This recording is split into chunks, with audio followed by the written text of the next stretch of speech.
Now, in this particular video, we're going to extend our discussion of pipes, and we're going to put this into a realistic application in use. So, I think I'll just go down to the courses application that I created a while back, and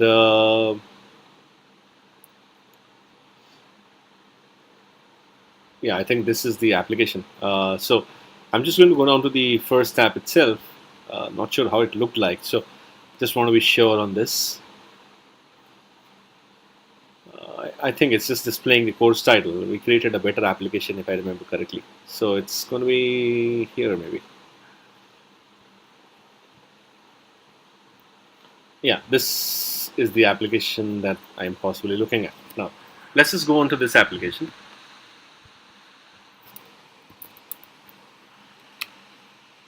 Oops. And we'll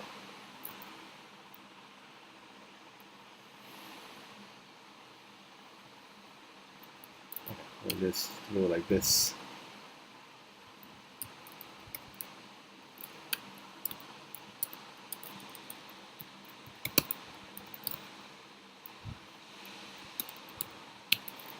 And I'll just do an ng serve here again. Now, the application in picture actually is able to list all the courses in some format. And if I remember, I'd used some styling here as well by using Bootstrap over here. So the application basically was displaying a list of courses, but I'm coming down to using pipes when we just wanted to search on a list of the courses being displayed. So it's going to take a while to start, and then I can just open this application here as well. I mean, the same port.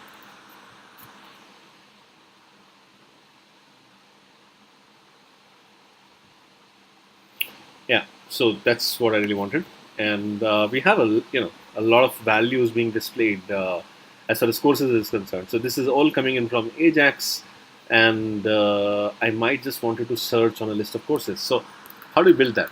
Let's see. So I'm going to go down to the project here, and on the HTML, I'll first focus on creating an input type, isn't it? Right over here. So I'll just consult the Bootstrap classes. So go down to getbootstrap.com.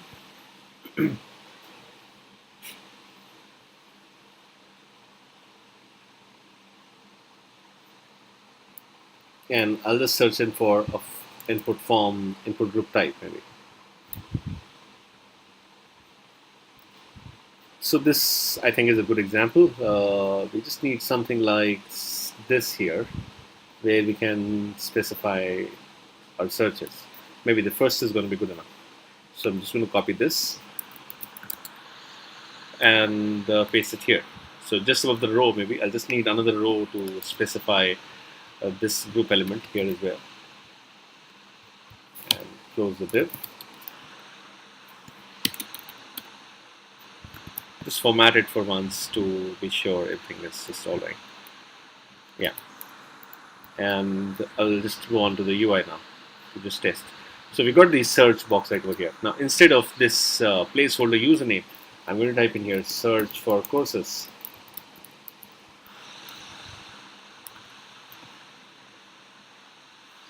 And I mean, instead of this right here, search, maybe that's all.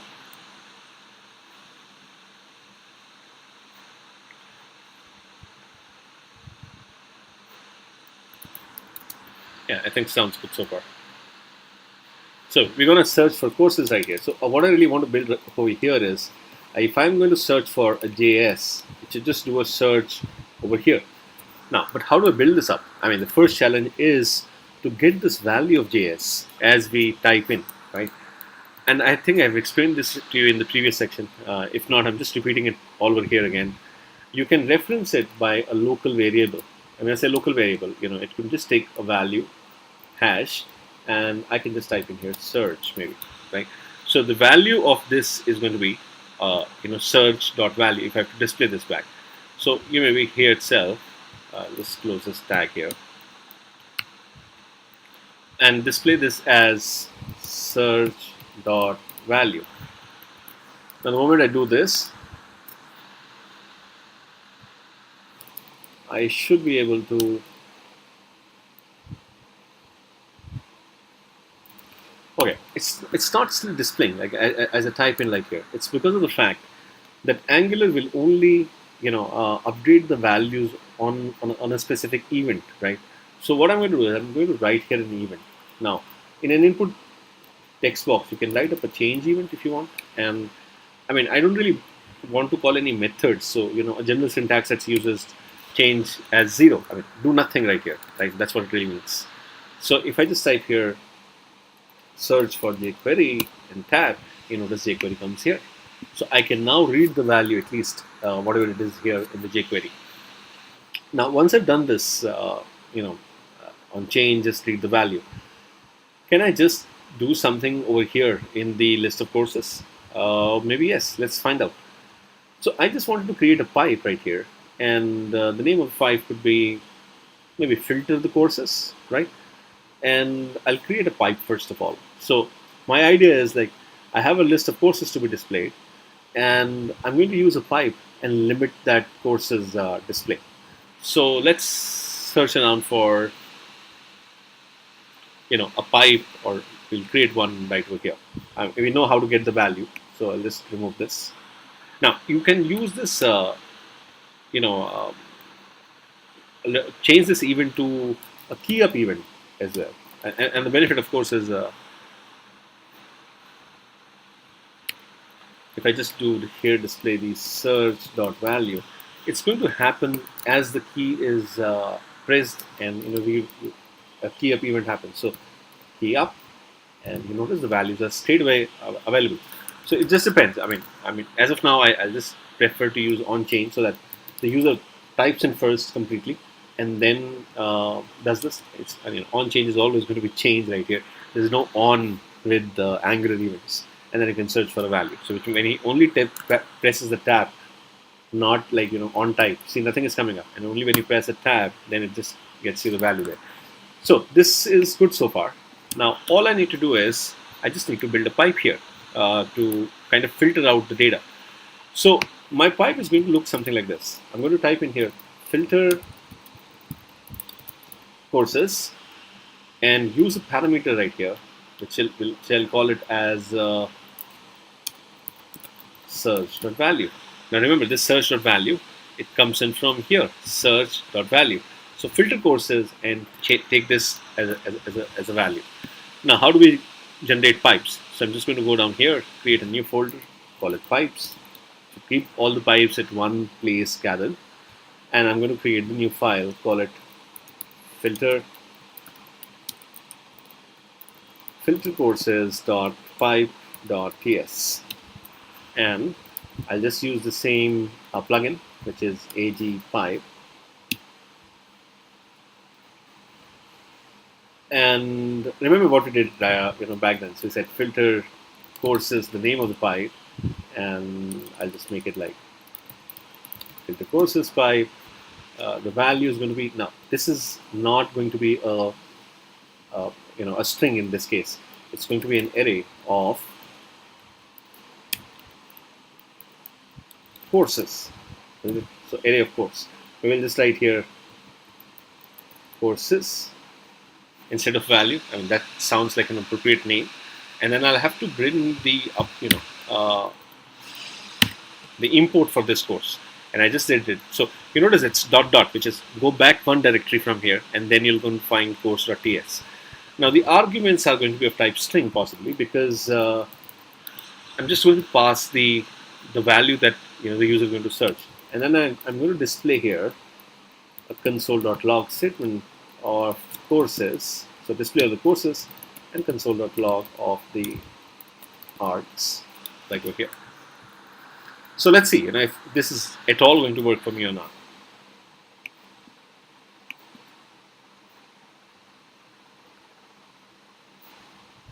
Okay, seems like we can really do this. Filter courses could not be found. And one of the, of course, reasons is just give me a second.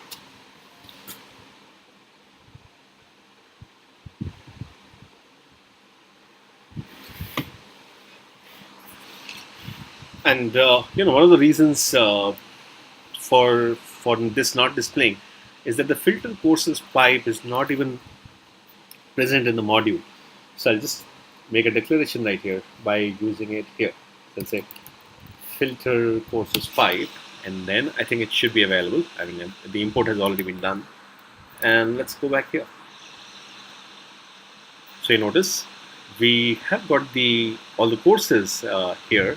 It's happening in the filter course pipe. Not sure what I did display here in the second argument. I should have displayed arguments.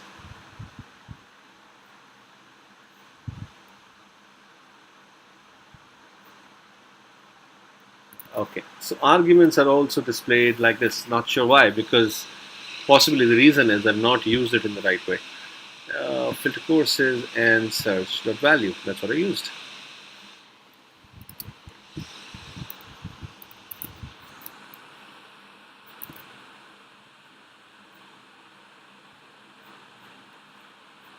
Oh, I think it just displays a blank, not a value here, isn't it? So something wrong in the search dot value. I mean, the problem is that it's not even available.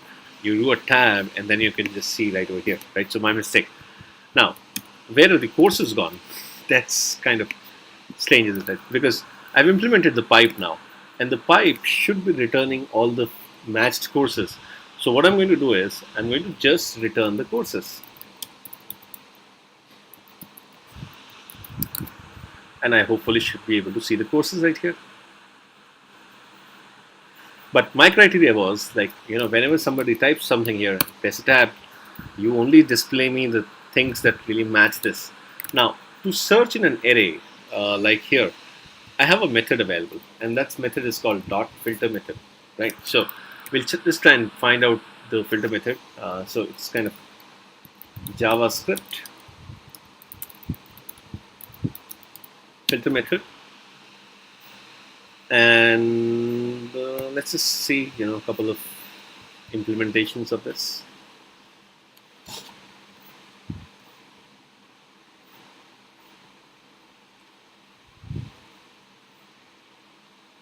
I think this really is a right syntax that I'm looking for. So what I'm going to do is I'm just going to make in this implementation right over here. I mean, just to run it maybe outside, see how this really works. So in this case, I have an array of values, and I just wanted to find out only the even ones. So what's happening is on the array, a filter method is called, and then it's going to get each of the values right here. And then on each of the values, I'm going to use a function and return only the values that matches this condition. That's what I really want in the application. Now, in my case, of course, it's not array. It's going to be courses. And the return statement is only going to happen after I've done all the filtering things. So we'll just, instead of this, I'll just call search courses to be get me each course in the courses, and I just wanted to check some conditions. So return me this when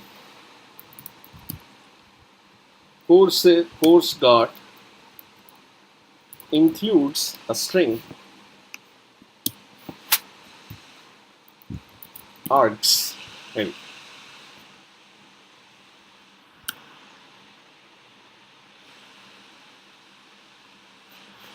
Okay, this method I just need to test it out. It's going to work or not. So even you can get all these values, but let's just see. Can data Puni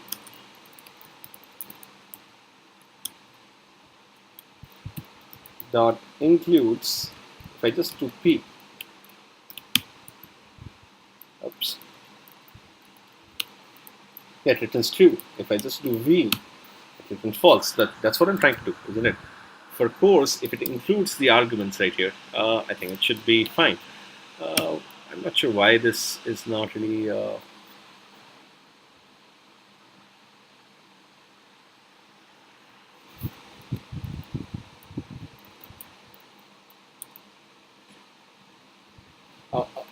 I think my mistake. So course is of type course.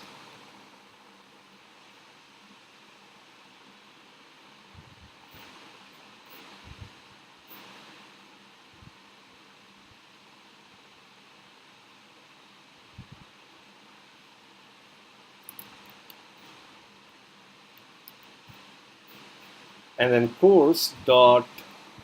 I mean, there's a properties in between. Remember, when we're trying to display the courses, we are trying to display courses dot caption. I think caption is what we're trying to aim at, isn't it? So I'm also going to look out for caption property, and that's possibly a string value. And then if it includes the string argument, I'll just return that, right? So this is kind of our filtering logic. It's going to search out for all the courses that match this argument right over here. No, it says unreachable code detected somewhere in the. I just have the return statement here. That's the beauty of using TypeScript. In JavaScript, you would have never known this. And now it's compiled successfully. Let's just test the application out. So, well, the courses are already working right over here.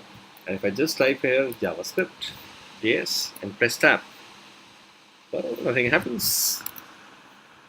Maybe just need to do a console.log of the searched courses.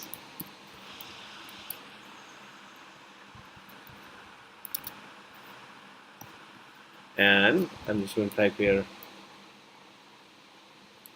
JS tab, and it returns me only one course, AngularJS, but not sure, it doesn't really display it here.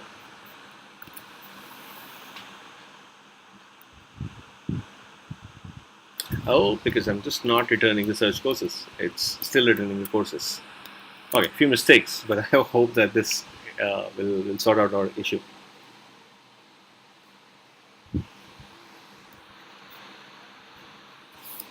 Now, as I search for JS and press tab, it's only the thing that contains JS.